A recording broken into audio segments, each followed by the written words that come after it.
ሰላም ውድ የስኬት አካዳሚ ቤተሰቦች፣ ስኬት አካዳሚ የኦንላይን ትምህርት ቤት በመሆን ያገለግላል። ትምህርቶችን በኦንላይን እናስተምራለን። በኢሞ፣ በቴሌግራም፣ በዋትሳፕ፣ በሌሎችም የሚዲያ አማራጮች እያስተማርን እንገኛለን። ለመማር የምትፈልጉ ቤተሰቦቻችን ቪዲዮ ላይ ባስቀመጥነው ስልክ ወይም ሊንኮቻችንን በመጠቀም ሃሎ ይበሉን፣ ይደውሉልን። የፈለጉትን ትምህርት በፈለጉት ሰዓት ከሰኞ እስከ ዓርብ በማስተማር ላይ እንገኛለን። በዛሬ ትምህርታችን የቪዲዮአችን ደግሞ አዲስ ትምህርት ወይም ደግሞ አዲስ ቪዲዮ እንጀምራለን። ምንድነው? በጣም እንግሊዘኛን ለማንበብ ወሳኝ የሆነ ነገር ነው። እንግዲህ እስካሁን ድረስ አናባቢ ተነባቢ እያልኩ በብዙ ቪዲዮ እንትን ስላችሁ ነበረ። ምንድን ማለት ነው? እንግዲህ አናባቢና ተነባቢ የምንላቸው በተለይ ለእንግሊዘኛ ጀማሪ ከሆነን እንግሊዘኛን በቀላል መንገድ ለማንበብ የሚያግዙን ፊደሎች ናቸው ማለት ነው። እንግዲህ እንደምታውቁት በእንግሊዘኛ የእንግሊዘኛ አልፋቤቶች ወይም ደግሞ ፊደሎች 26 ናቸው። 26ቱን ከሁለት እንከፍላቸዋለን። ምን ብለን? ኮንሶናንትና ቫውል ወይም ደግሞ አናባቢና ተነባቢ ብለን ማለት ነው።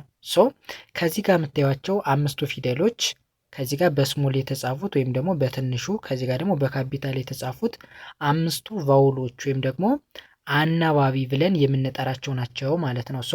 ከነዚህ ውጭ ያሉ ፊደሎች ምንድናቸው? ኮንሶናንት ወይም ደግሞ ተነባቢ ብለን እንጠራቸዋለን። እነዚህን አምስቱን አናባቢዎች ወይም ደግሞ ቫውሎች በትክክል ካወቅነን እንግሊዘኛን በቀላሉ ለማንበብ ለመጻፍ ያስችሉናል ማለት ነው። ስለዚህ ማንኛውም እንግሊዘኛን ለማንበብ ለመጻፍ የሚፈልግ ሰው መጀመሪያ እነዚህን አምስቱን ቫውሎች ወይም ደግሞ አናባቢዎች ማወቅ አለበት ማለት ነው። እነዚህ አምስቱ ቫውሎች ወይም ደግሞ አናባቢዎች ከሁለት ይከፈላሉ እንደምታዩት ማለት ነው። ከዚህ ጋር ያሉት በአጭር ድምፅ ምን ተብለው ይጠራሉ የሚለው ነው። ከዚህ ጋር ደግሞ በረጅም ድምፅ ምን ብለው ይጠራሉ? ወይም ደግሞ ረጅም ድምፅ ማለት ሎንግ ሳውንድ ብለን የምንጠራው ነው።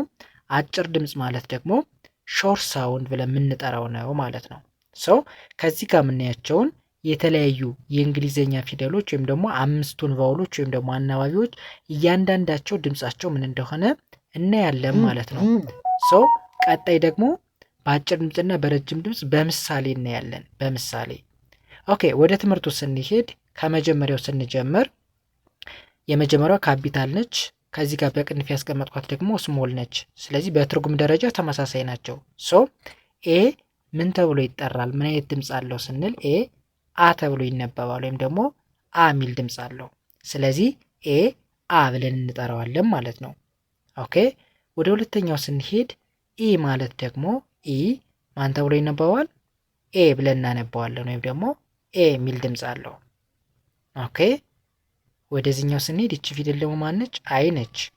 አይን ኢ ብለን ማንበብ ወይም ደግሞ ኢ ሚል ድምፅ አላት ማለት ነው። እንግዲህ በእንግሊዘኛው አይ ብለን የምናውቃት አልፋቤት ምን አይነት ድምፅ አላት? ምን ብለን እናነባታለን ካልነን አይን ኢ ብለን እናነባታለን ወይም ደግሞ ኢ ሚል ድምፅ አላት ማለት ነው።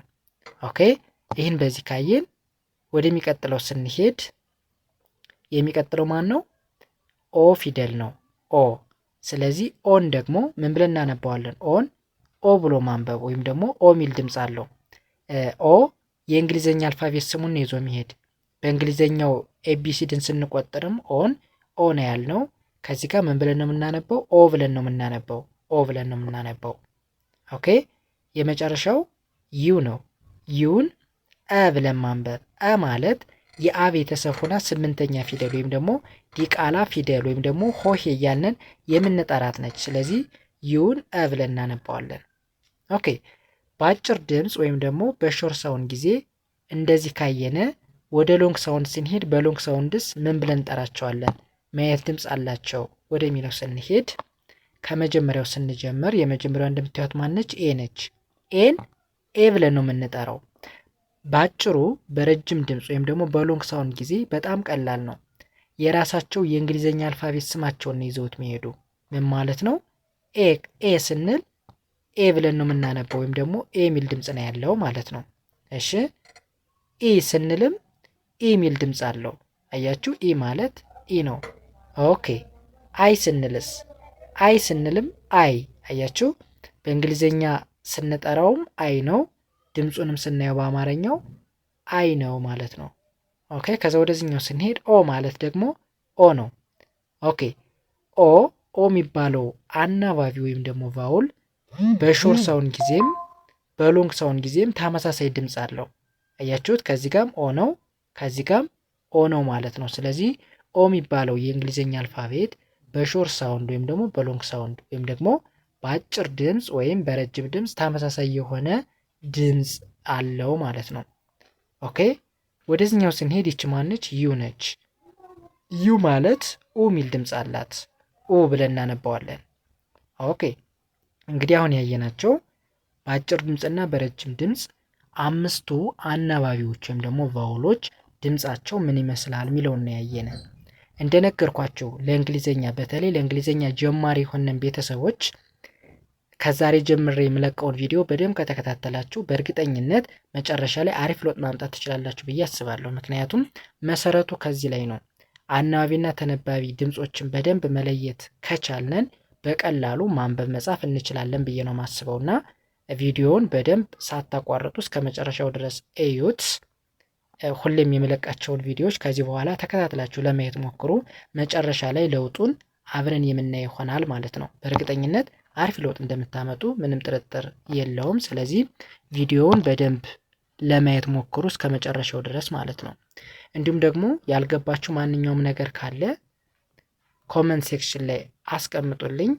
ጥያቄያችሁን መሰረት አድርጌ የመልስላችሁ ይሆናል ማለት ነው። እንግዲህ የዛሬ ትምህርታችን የቪዲዮአችን ይህን ይመስል ነበር። ቀጣይ በምሳሌ እናያለን። በአጭር ድምፅ እንዴት እንጠቀመዋለን፣ በረጅም ድምፅ እንዴት እንጠቀመዋለን የሚለውን ቃላት እየመሰረትነን የምናይ ይሆናል። ዛሬ ከዚህ ጋር እናቆማለን። በያላችሁበት ሰላማችሁ ይብዛልኝ። ቻው።